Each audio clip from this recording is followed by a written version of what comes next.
Girlfriend আছে কার কার দেখি হাত তোলো।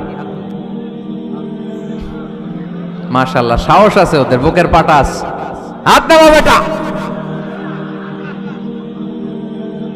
এই গার্লফ্রেন্ড বয়ফ্রেন্ডের সাথে আমাদের কোনো সম্পর্ক, আমরা বিয়ে করব। কি করব? বিয়ে করব। চেয়ারম্যান সাহেব বিয়ে করাই দিন এগুলো, আপনার দায়িত্বে দিয়ে গেলাম। এই গার্লফ্রেন্ড বয়ফ্রেন্ড এগুলো ইসলামের কালচার নয়। বিয়ের চেয়ে ভালো কাজ পৃথিবীতে হতে পারে। বিয়ে করতে গেলে বাপে বলে আগে নিজের পায়ে দাঁড়া। তো এতদিন ও কার পায়ে দাঁড়াইছে? ছেলে মেয়েদেরকে সাহস দেন, ছেলেও পড়বে। ওই যে একজন চিল্লান দিয়ে উঠছে, ওর কমন পড়ছে, কমন পড়ছে। মাশাআল্লাহ।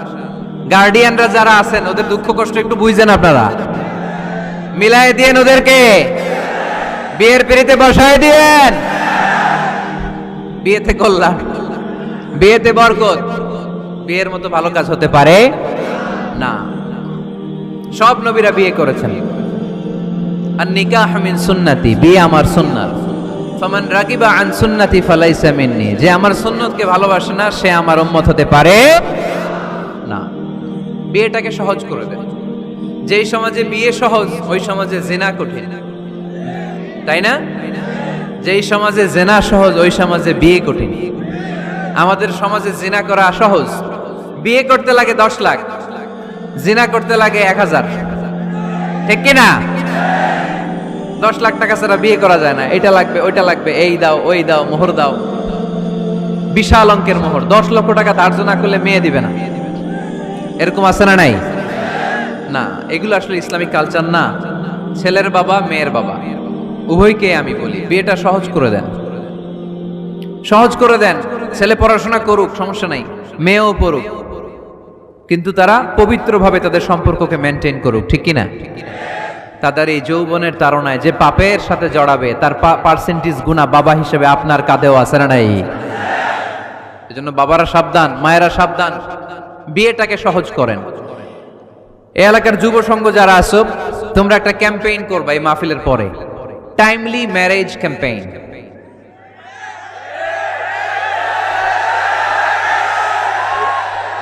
Timely marriage campaign. সময় মতো বিয়ে দিতে হবে, দেরি করা যাবে। বাপ মা বুঝে না, একজনকে হুজুর আব্বাই বুঝে না। গার্ডিয়ান যারা আছেন একটু সদয় হন। ওরা যে পাপের সাথে, পাপের রাস্তা যে ওরা চিনে যাচ্ছে, পাপের পথে যে জড়িয়ে যাচ্ছে, আল্লাহর সুপ্রিম কোর্টের কাঠগড়ায় আসামি করে আল্লাহ সেদিন আপনারে দাঁড় করাবে। আল্লাযীনা হুম লিফুরুজিহিম হাফিজুন, দে গার্ড देयर প্রাইভেটস। মুকদ্দামাতুল হারামে হারাম, এট এ গ্ল্যান্স। একটা নারীর দিকে চোখ পড়ে যাওয়া এটা হারাম না, কিন্তু এই চোখ পড়ার কারণে এটা জেনার দিকে নিয়ে যাবে, এজন্য এটাকেও হারাম করেছে কে? মুকদ্দামাতুল হারামে হারাম। এই নজরটা বড় খারাপ।